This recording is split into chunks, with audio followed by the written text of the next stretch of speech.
Hey, folks, good evening and welcome to Phantoms and Monsters Personal Reports, where I narrate some of the more recent and past cryptid and unexplained sightings and encounters that were submitted to Phantoms and Monsters. I will also detail current and past investigations, so thanks for joining me. Now, the Phantoms and Monsters radio channel is made possible by you liking and clicking the subscription button and by sharing our programming. Super chat and super thank donations are essential for us to continue offering you our unique content. So, and we have a new feature available for you to show your support of Phantoms and Monsters Radio. The Buy Me a Coffee link and banner are shown below. So your consideration is very much needed and appreciated. Now, before I get started, I have a request from an extraterrestrial experiencer who would like to know if anyone listening has encountered holograms of unknown creatures or entities before the actual alien encounter. If you have thoughts on that question, please post in the chat for Vincent to make note of, or send to my email at Lon Strickler at phantomsandmonsters.com. So let's get started. We've been having some new sightings southwest of O'Hare International the past couple weeks, and we actually got a third one today. So I'm gonna go ahead and read the three, and the third one we're still looking into. Manuel sent it over to me today. So a truck driver at work in Bensenville, Illinois, which is just southwest of O'Hare International Airport, encounters a red-eyed winged humanoid that was making chirping sounds. He states that I was at work Thursday night, April 28th, 2022. I had just brought back a man lift from the construction site that we had picked up and brought back to the yard. I had just driven the man lift off the trailer and was just about to get back into the truck to park it when I saw some movement from the back of the yard. I grabbed a flashlight and headed back toward the storage containers that are kept in the back. I saw something on top of the container and I shined a light on it and asked them what the hell they were doing back there, and that I was about to call the police and they needed to get out of there. I kept walking towards them and yelling when I heard a series of clicks, rapid fire clicks, and what sounded like chirping. I'm a bit of a history buff, and back in World War II, U.S. troops used to carry these clickers called crickets. The paratroopers used it behind the lines when they dropped them in just before the D-Day invasion. This sounded like those clickers, only faster and louder, same pitch and tone. I was about 12 feet from the containers. I looked up and was met with a pair of red eyes that were staring directly at me. These were attached to what looked like a tall being that must have been at least 6 to 7 foot in height and looked like a giant man bat kind of thing. I lost it and started backing up while trying not to scream like a little girl. This man bat was partially lit up by the lights we have in the yard. I tried to shine my flashlight on it, on this thing, and it started clicking at me and took off into the air. It took off towards the north. I practically ran back to the truck and got in and parked it. I swear to God, I sprinted toward my car, which was parked by the main building, where it was lit by the street lights. Thoughts of something swooping down and attacking me were swirling around my head. I got in my car and left, and not stopping until I got home. Now, Manuel did an update later on where he said he reached out to the witness and that they were initially hesitant to speak and asked me to call them back before he was able to convince them to speak in regards to sighting. Now, this isn't unusual. We have had witnesses in the past who, for some reason, they feel overwhelmed and they sense that maybe this thing, if you tell on them or talk about them, will come back. The witness works for an industrial rental company where they service and rent a wide variety of industrial equipment The witness is a driver for the company and has been there for about 3 years and describes his job at delivering and picking up equipment. He said after he picked up the man lift, he had arrived back at the employer and had just dropped off the equipment and was in the process of parking his semi and trailer when he saw the entity. He, you know, I can go through the whole thing. Now, Vincent Richardson did do a sketch of this being. He's posting it up there now. And this is pretty interesting. This being seems to be a little bit chunkier than the other ones. And, you know, it's still the bat wing type of thing. But the overall look of it is very similar to what we've had.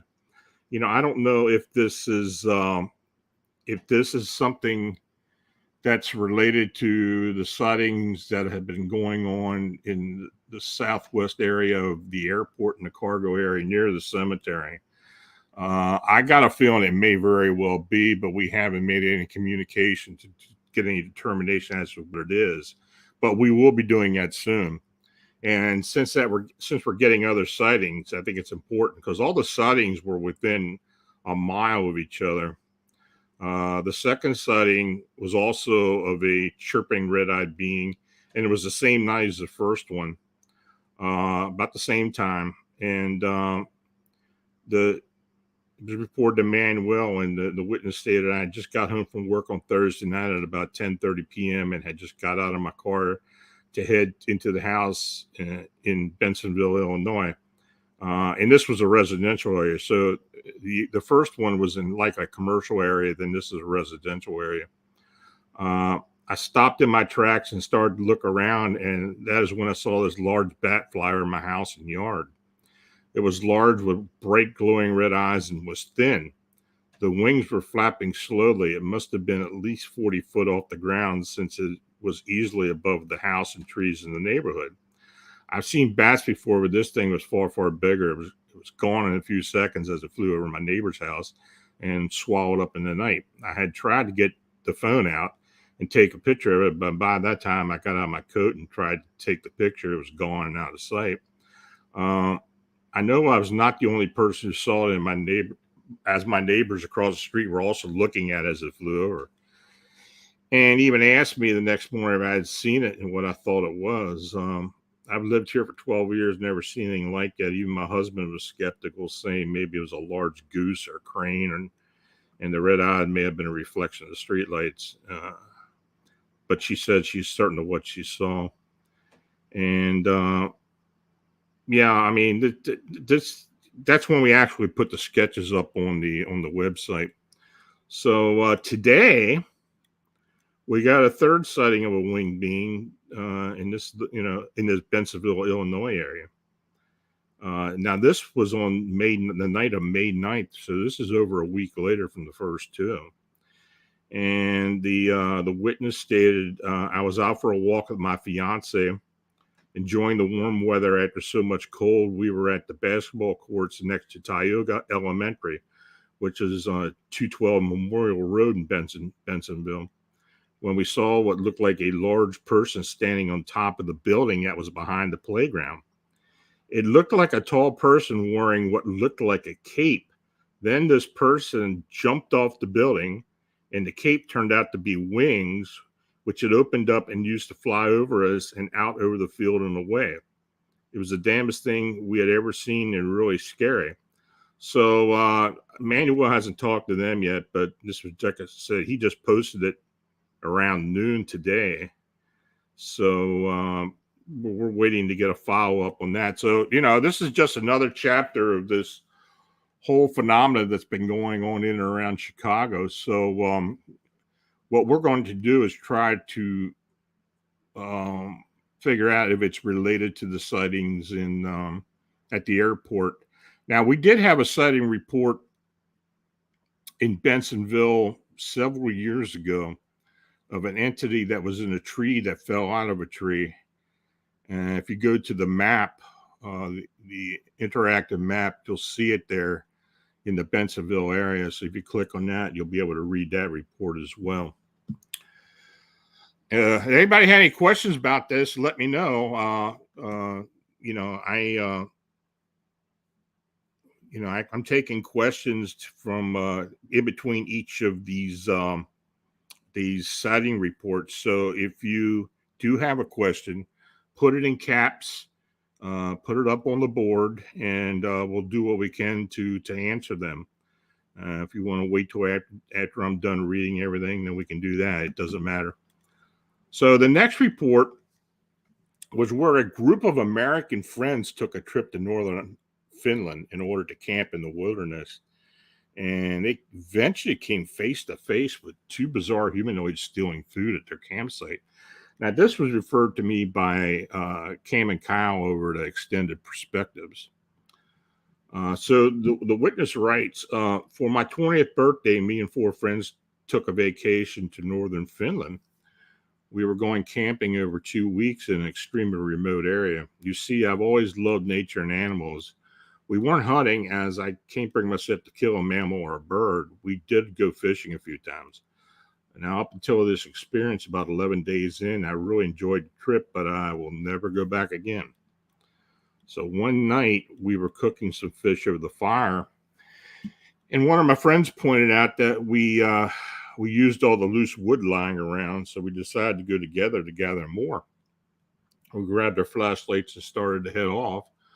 One friend pointed out that the animals might steal our food while we were away, but we shot him down, saying something to the effect of the fish are roasting over the fire. No animal's going to risk getting near the flames, and if they do, they'll get burnt and run away. So they said how wrong we were, but since I'm not sure what was that showed up, we can't be blamed for our assumptions. Now, I never assumed anything. A lesson will never be forgotten. In the middle of our foraging for firewood, we suddenly heard a loud animalistic noise. None of us recognized it. It sounded almost like a pig squeal, but cleaner, louder, and perfect clear, and not raspy at all. Almost as if there was an extremely high-pitched wolf howl. The trouble was it was distinctly coming from the direction of our campsite. We quickly dropped all the wood and charged back to camp. I don't know what I expected it to be, but nothing prepared me for what we found. What we saw was strange, but in the dim glow of the fire, it was immensely disturbing. Hunched over our fire was a large, hairy creature. It held a half-eaten fish in one hand and several untouched ones in the other. But it saw us and was staring us down like a deer caught in a car's headlight. I distinctly remember the creature. It stood approximately 5 foot tall. It was just definitely shorter than us, but at the same time, it was much larger. It had a thick barrel body, short but extremely thick and muscular arms and legs, pronounced joints at the knee and elbow. It looked to be twice as wide as us despite being shorter, but not fat, just extremely muscular. It appeared to have human-like hands and feet, but it was covered in dark red fur on its entire body except for the fingers, toes, and face. I noticed this because the contrast was massive. Its skin was pale white as paper. No hint of yellow, pink, or brown pigment, just like albino. It had huge, perfectly round eyes, larger than any human I've ever seen, a ridge atop the eyes and huge jaw. Its face had odd features to it. It lacked any discernible cheeks, just a flat wall of skin. It had a large, flaring nose. It protruded like a human nose, but was angled back slightly, exposing its nostrils to us. Its eyes were highly dilated, but still was discernible white. I was freaking terrified. It looked like it could effortlessly tear us all 4 apart, and perhaps adding to the fear, it clearly ate meat. After staring at us for what felt like a few hours, it went from its hunched squatting position to a fully upright position in an instant and backed a few feet away, still staring at us. It moved pretty much like a human would, and it stood fully upright. You could feel the aggression in its gaze, but movements suggested it was acting defensively. which alleviated our fears somewhat. Every few minutes, it would briefly dart its eyes to its side and towards a particular spot. We tried to look as big as possible, but tried to stay still at the same time. We thought to point our flashlight at it, though I feared it would provoke it. We did it anyway, and it lurched back a little and clearly made a startled facial expression. Then it suddenly reverted to staring at us intently. To our shock and horror, it quickly darted its hands to its side and grabbed one of the fishing poles. It aimed it at us like a spear and walked forward a few steps.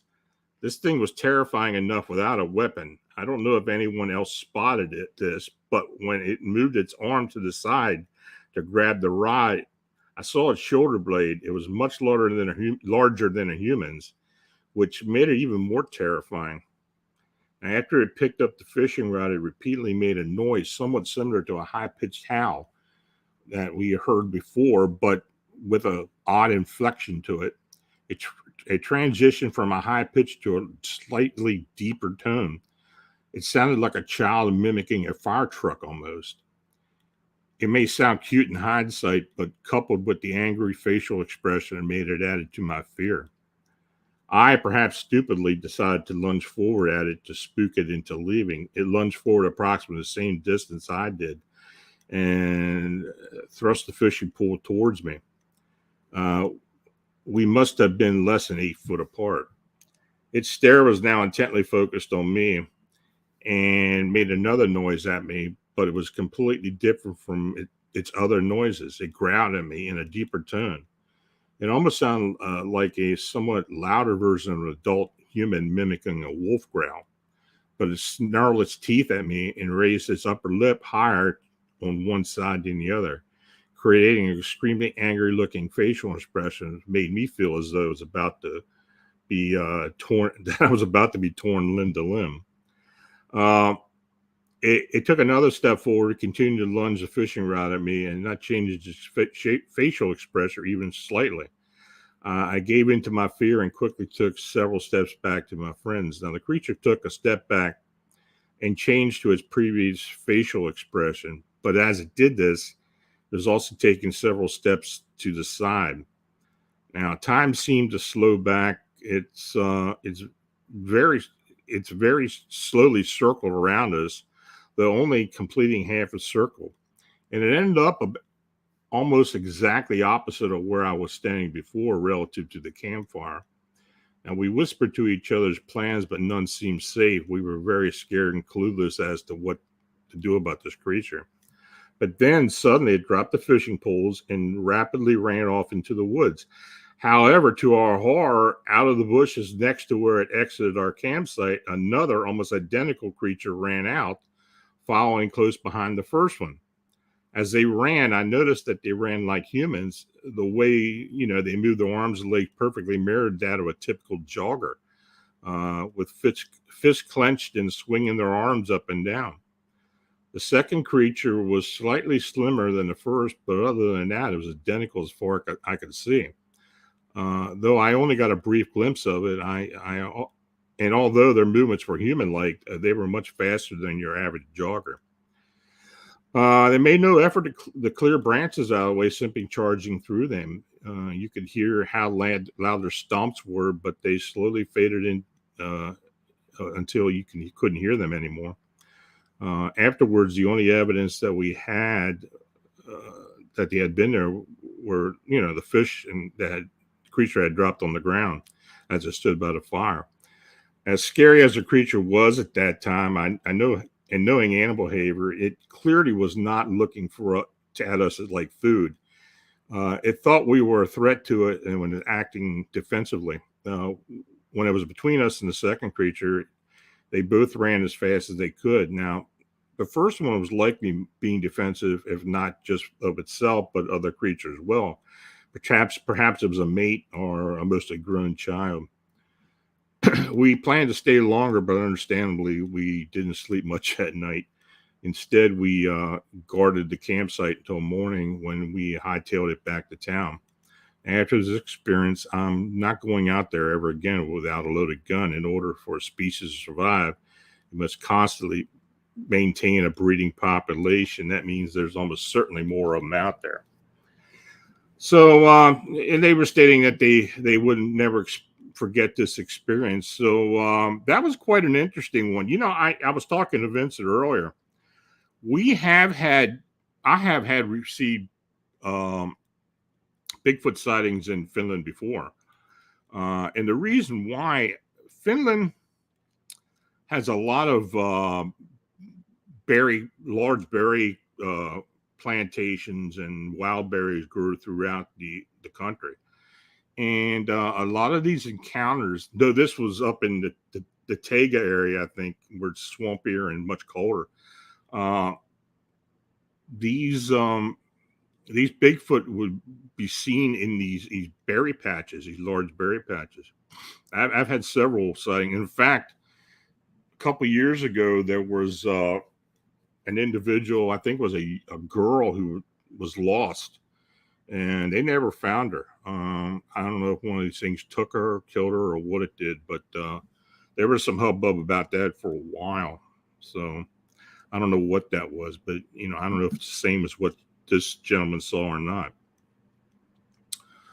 So we have another one here. A mother and daughter are camping at Lake Cumberland in southeast Kentucky. They sense something stalking them until a Bigfoot lets out a loud, deep growl while tearing through the woods. And the witness stated that the last weekend of June 2014, my daughter and I decided to go camping, and it had been about 10 years since the last time. She's 28 and I'm well older. Anyway, we buy a new tent, find all the gear in the garage, and pack up the van. We head out to Lake Cumberland, a place called B Rock in southeast Kentucky. It's about 25 miles from our home. Very rustic campground, just a spot for a tent and a fire pit right on the lake. Very few people go there. They like the newer campgrounds with the electric and showers. I was raised as a tomboy. My dad took me hunting, fishing, and roughing it in the wild, and I have raised my kids the same way. Now, with us was my dog, half Great Dane, half boxer, named Spike. Sweetest big a lump of dog, except when he felt he was under threat. We arrived that afternoon and soon set up camp. We fished 8 feet from the tent, actually. The place was heaven. Birds, crickets, and frogs, and occasionally jumping fish. Not a boat or other camper in sight. Caught several big-mouth bass, and I cleaned them and cooked them. Around 9 p.m., we decided to lay down and go to sleep. Now, it was humid, and it took me about an hour to fall asleep. Around 1 a.m., I wake up, and I'm usually a heavy sleeper, like coma-type but I set up and realized the lantern had burned out and the fire is just red embers. There is only quiet, not a breeze turning the leaves, not a frog in protest, nothing. Spike is sitting right in front of the screen, rigid, which was strange. My daughter hears me getting up and turns over. I grab my flashlight and 9mm, just in case someone's lurking around. The three of us emerged from the tent. I had Spike on a leash. This dog was all muscle and 140 pounds and could have pulled me behind if he felt the need to go somewhere. I turned the beam from my light all around the camp. The forest was thick and huge old growth trees. I was disturbed by the silence. I had this creepy sense that something was watching us, and despite the heat, I had chill bumps. Not seeing anything, I stirred up the fire and placed some wood on it. We sat in our camp chairs, watching the flames when Spike began to tremble. He entered the stance, and his back leg kicked out, and my flashlight went tumbling into the water. I held tight onto the leash. My daughter cowered behind my back, and we squinted into the darkness, trying to see what the dog was pointing to. As I automatically pulled my Ruger while pulling Spike back, at least a minute passed, no sound. The fire was going good, but we still didn't see anything. Now, the van was parked about a quarter mile away, not an option to go running through the woods with whatever was stalking us. I'm not the bravest guy in the world. Something told me if I made a break for it, we'd be dead. I made a decision to go back in the tent. The fire gave us some light, and that we'd be able to see whatever might approach. So we backed up into the deck, pulling Spike. Once inside, the dog remained at the screen, anxiously staring out. He never once growled, just trembling. Now, minutes passed.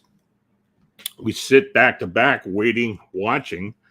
I don't know how much time passed. Spike had sat down, still keeping a vigilant watch. My daughter and I were nodding off. And all of a sudden, I heard a deep, reverberating, primitive growl was unleashed somewhere in the trees behind the tent. I swear the ground and air vibrated with the power. My daughter let out a little yelp. It was all she could manage. Spike went nuts, trying to leap through the screen between us, and we held him back. Then the growl rang out again. It was further away, and the sound of trees crashing to the ground and underbrush rattling. I thought about firing my 9mm, but something told me it would just sign off the aggression and this thing would charge us. So what we did, we waited about 5 minutes on pins and needles. Spike slowly calmed down, and the morning birds began to sing. After a couple cups of strong coffee, we went exploring, just far enough to see a medium-sized tree pushed over and a new path going up the side of the mountain through the brush. There were faint footprints in the hard ground, but they were huge. We cut our camping trip short. You know, I never believed in Bigfoot, but this experience changed my mind. You know, it's funny. The stories that come out of skeptics when they have an encounter is pretty interesting. They're always the most detailed. So that was a pretty good encounter. So nobody's got any questions. Okay. Sounds good. So we'll keep going. I'm going to have to take a drink first, though.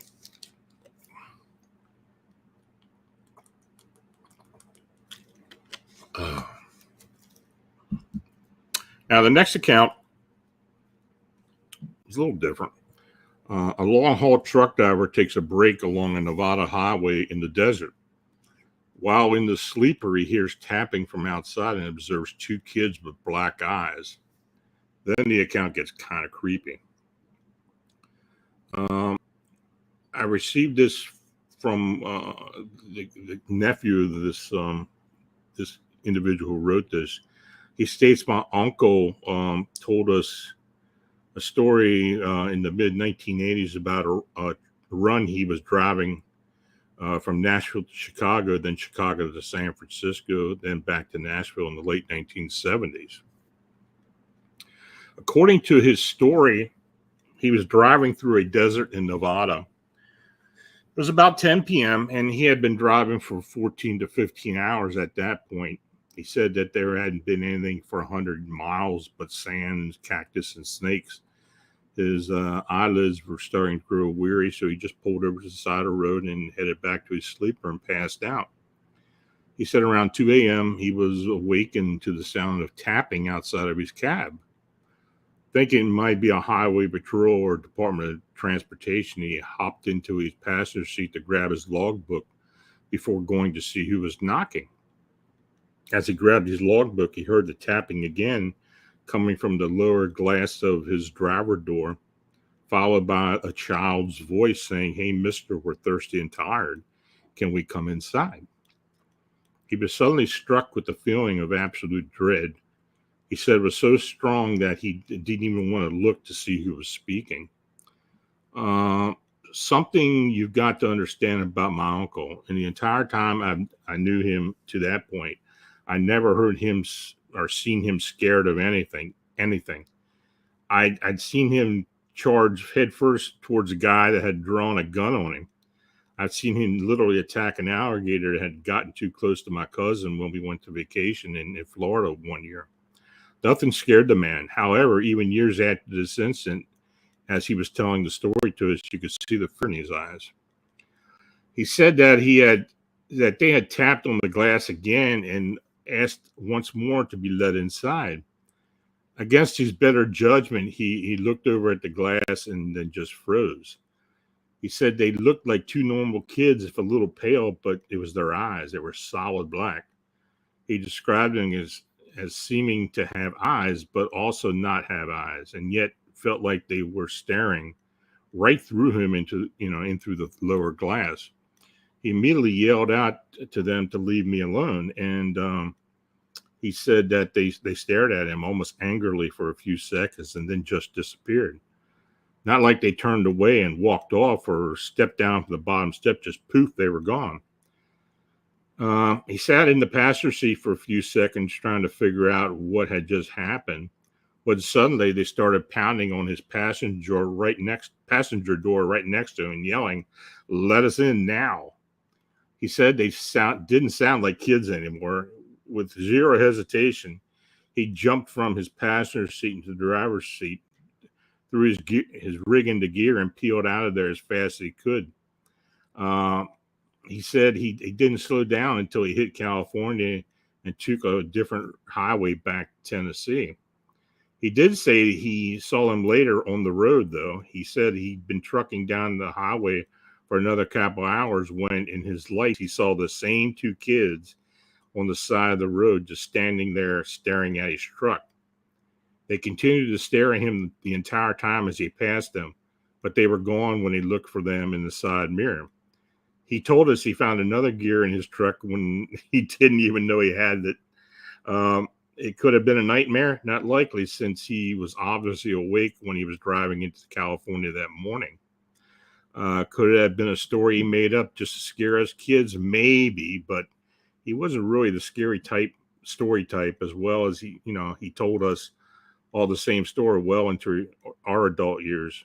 Could it have been hallucinations of our overworked, sleep-deprived mind?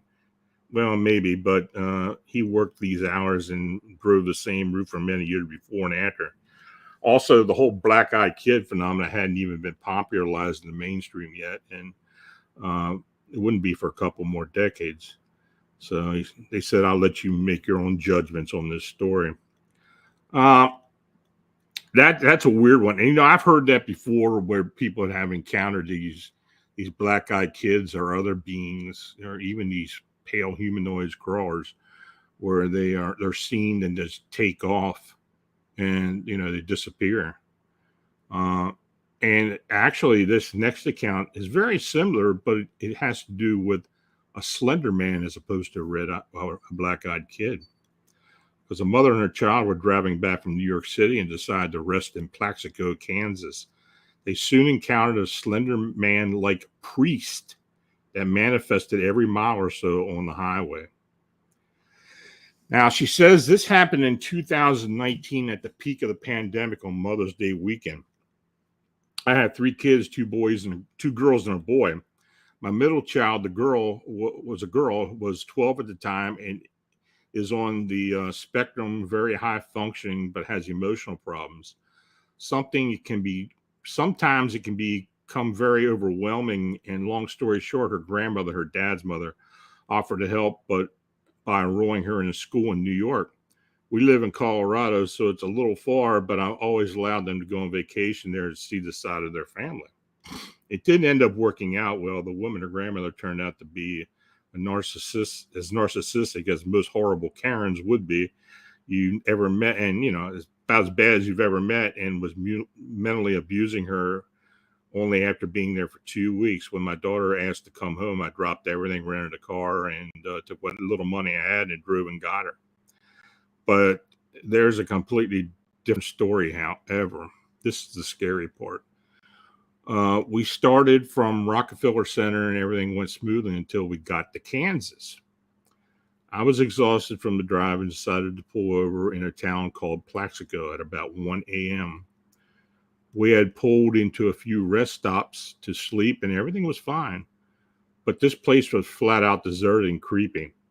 But I just took it as me being sleepy and irritated at everything my daughter was telling me about the time in New York City. I pulled into this restaurant parking lot and found the place out of the way in case anyone came and we were in the way. There was a travel information stand across the road from where we were going to stay, but it freaked my daughter out. But those who were the only two places with light anywhere. I locked up and I finally got close. I got to close my eyes, and all of a sudden my daughter got even more scared, kept saying that she didn't feel right and that she felt something was watching her. She turned around and screamed that she saw this man staring at us through one of the windows of the restaurant. Now, as she said that, though, I got this huge rush of fear run through me, and I felt we needed to leave right that instant and started the car. When I looked back, I didn't see it, but I felt it. It was enough for me to speed out of there. Then she screamed, "It's behind us, go faster." I was trying to get back out on the highway. Remember, the road had this weird type of loop to it that if you turn wrong, it'd lead you to the circle lead you into a circle right back in the same information building across the restaurant. Once we got on the highway, I saw it. A very tall man with priest attire on the side of the road, every mile or so, smiling and waving at us. I must have been going about 100 miles an hour. It followed us all the way to Topeka. And then it just didn't feel, I just didn't feel it anymore. That's not the most scared I've been, but very close. When we finally got home, we researched that town and its history, but never found anything about the priest haunting the area.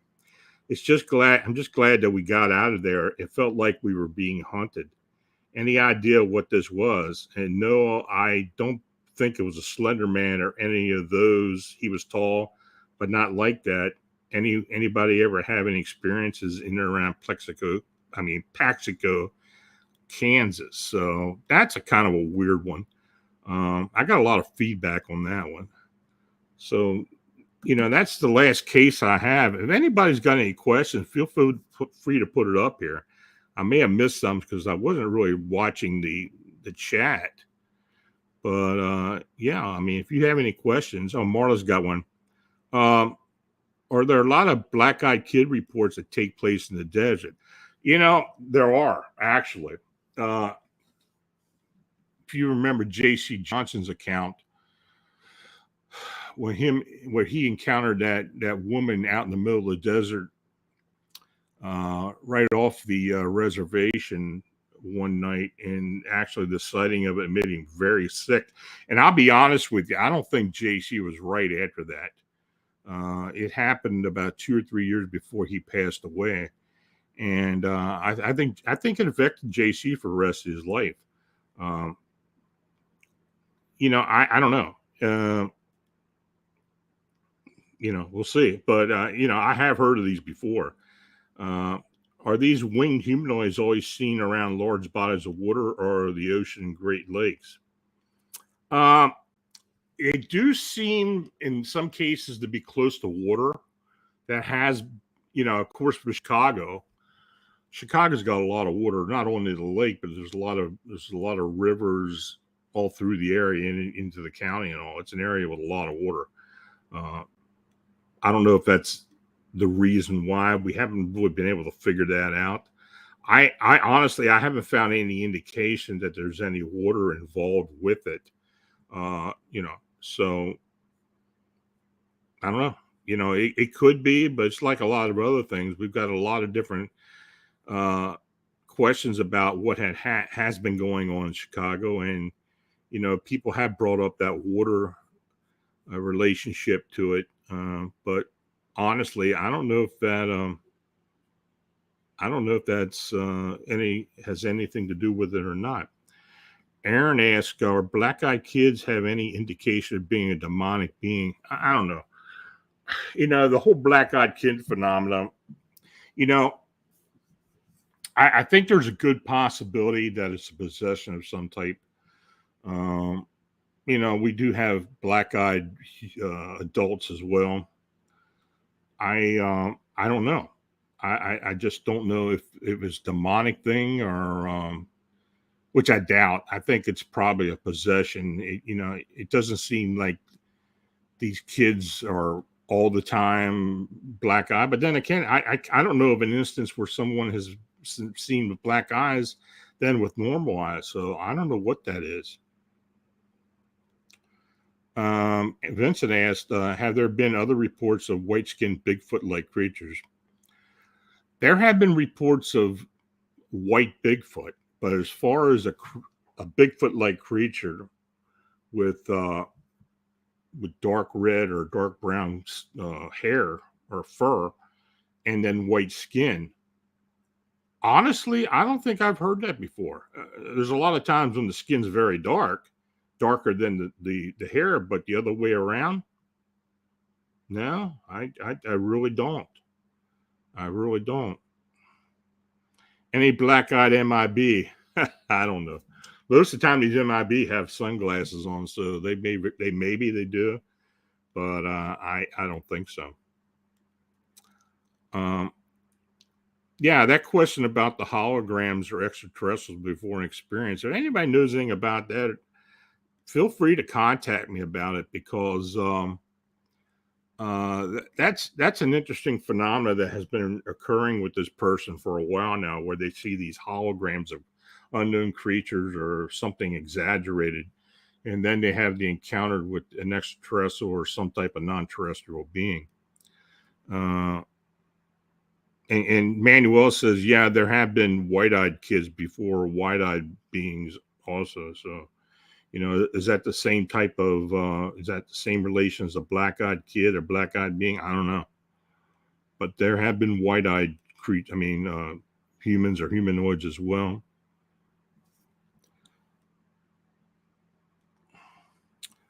So anybody got anything else? Do we think these chirping winged humanoids from Vincent are different than what we have been doing with in Chicago? It might be. Every once in a while we get a different aspect of these beings just pop up. But this is something new. I don't remember. Maybe Manuel can say, but I don't remember anybody saying anything about chirping sounds before. So I don't know. That's something else we got to look into. And I got a feeling this isn't the last time we've heard about it. Sarah asked, do you think that all Bigfoot are interdimensional, or do live some physical, in the physical all the time? Yeah, I do. I think there are indigenous beings that live on our Earth plane all the time. And I think most of those in areas like the Pacific Northwest, Florida, around the Gulf. Yeah, I think there are. And many times they're associated with pods or family groups as well. But for the most part, I think I think Bigfoot and most cryptids are interdimensional beings or something not of this Earth plane, and have a way of moving in and out, like I do with the winged humanoids. I think that's the same case with them.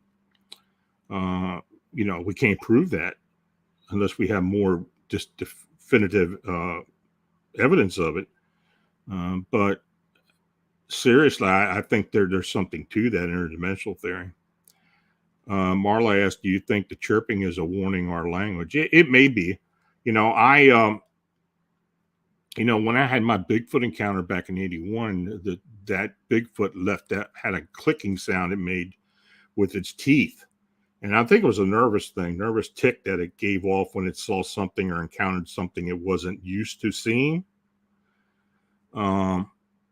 I think that's what happened. So maybe that's, maybe these chirping sounds are these winged beings letting out some type of either warning or maybe a nervous tick of some type. I don't know. Vincent wanted to know, do you think CERN is changing our reality? It could be. I don't think it's going to help eventually, but it's one of those things where I think we're going to have to keep an eye on it. I think there is a possibility that it may open up a rift somehow. And, when you start opening rifts up, though we don't know the whole interdimensional or opening or from between our world and others, what that entails. But yeah, I think there's something there that, may cause some issues at some point. But I think we need to be made aware of it. And I think that a lot of people are skeptical of it. Android purity. They say that the eyes are the window to the soul, so maybe black eyes indicate no soul. I don't know. Possibly. But I still think it's a possession thing. I really do. Now, you know, when you talk about spirit possession, you see a lot of weird stuff. People are contorted in different ways, and it causes all kinds of reactions and such. But I don't know. It very well could be. Anastasia, I think the chirping is a way to see, kind of like whales hunting for fish. You mean like sonar, or like a bat sonar? That might be.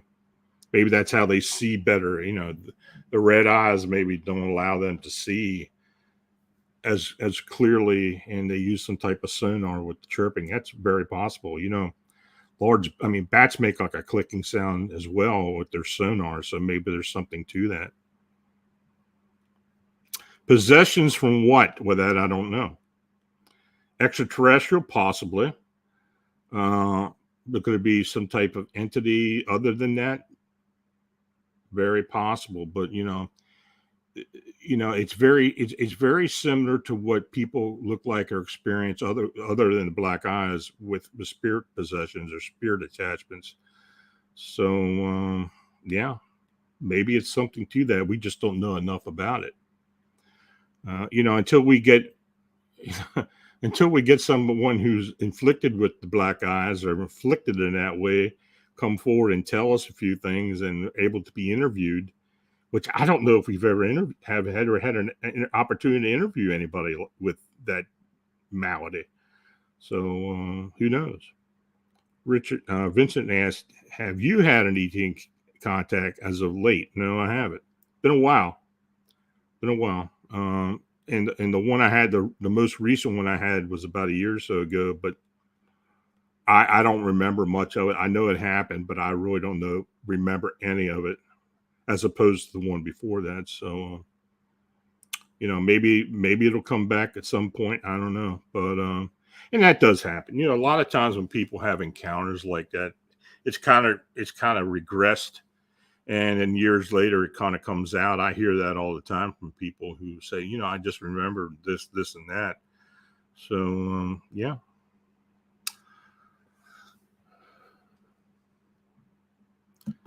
Okay. Well, let me tell you, if you have an unexplained encounter sighting, feel free to contact me directly at Lon Strickler, phantomsandmonsters.com, or through the Phantoms and Monsters blog site.